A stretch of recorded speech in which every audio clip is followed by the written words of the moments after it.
Hello friends, I hope you are well. मैं उम्मीद करता हूं आप सब बहुत अच्छे होंगे। और आज की इस वीडियो में बात करेंगे कि लाइफ में रिस्क को देखने का हमारा कैसा नजरिया होना चाहिए।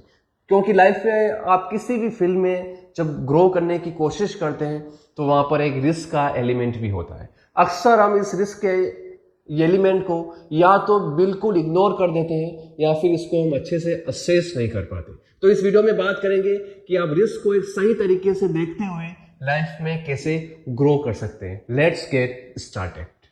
जिंदगी के आप किसी भी फील्ड में आगे बढ़ने की कोशिश क्यों न करें, वहां पर एक पर्टिकुलर टाइप की रिस्क आपको जरूर लेनी पड़ती। वो रिस्क आपके वक्त की हो सकती है, वो रिस्क आपके पैसे की हो सकती है, वो रिस्क आपकी जिंदगी की हो सकती है, वो रिस्क आपके रिलेशनशिप्स की हो सकती है, वो रिस्क आपकी एजुकेशन की हो सकती है, कि किसी भी टाइप की रिस्क हो सकती है। और वो रिस्क लेना जरूरी होता है लाइफ में आगे ग्रो करने के लिए। तो जनरली जो भी हम रिस्क लेते हैं वो दो तरह की होती है, कैलकुलेटेड रिस्क और अनकैलकुलेटेड रिस्क। कैलकुलेटेड रिस्क वो होती है जो आपको कोई भी एंडेवर करने से पहले ही मालूम होती है। सपोज आपको स्टार्टअप चलाते हैं और आपको मालूम है कि मैं स्टार्टअप में मैक्सिमम अगले 1 साल तक अपने सारे एंडेवर्स, अपने सारे एफर्ट्स, अपनी सारी एनर्जी को वहां पर पुट करूंगा और मैं इस स्टार्टअप में 10 लाख रुपया इन्वेस्ट करूंगा। अगर ये स्टार्टअप नहीं चलता है तो मेरा ये 1 साल वहां पर डिस्ट्रॉय हो जाएगा। डेफिनेटली वहां से मुझे कुछ लर्निंग्स मिलेगी। लेकिन अगर हम सिर्फ टाइम के नजरिए से देखें तो हमारा 1 साल का इन्वेस्टमेंट हो गया।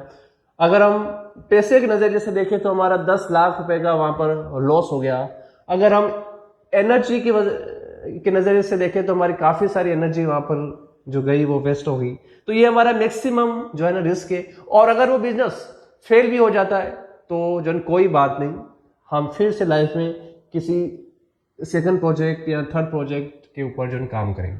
दूसरी होती है अनकैलकुलेटेड रिस्क, जहां पर आपके माइंड में पहले से कुछ भी आइडिया नहीं होता और आप रिस्क को डिफाइन ही नहीं करते। बस आप किसी काम में, किसी जो एंडेवर में लगातार लगे रहते हैं। तो ये सबसे जो ना रिस्की जोन होता है, जहां पर आपको मालूम ही नहीं है कि मैक्सिमम आपका रिस्क कितना है।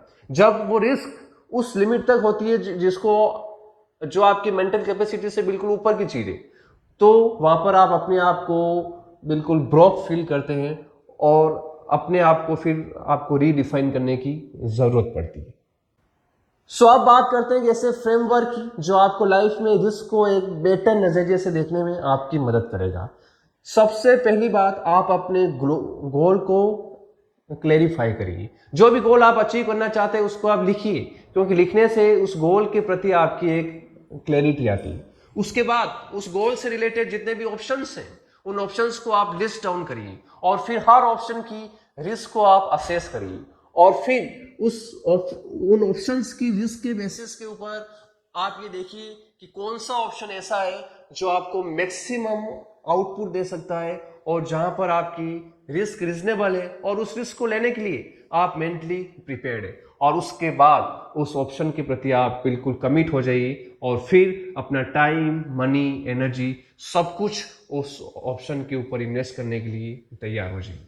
तो लाइफ में रिस्क तो लेनी पड़ेगी, लेकिन उस रिस्क को सोचना कैसे है, उस रिस्क के प्रति हमारे माइंड में क्या पर्सपेक्टिव होना चाहिए, हमारा क्या थॉट प्रोसेस होना चाहिए, वो इक्वली इंपॉर्टेंट है।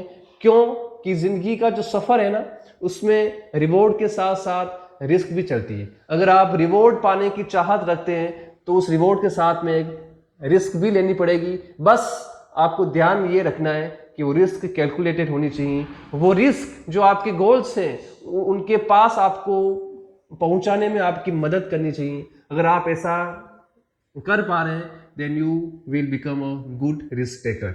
I hope you enjoyed this video. Bye. Take care.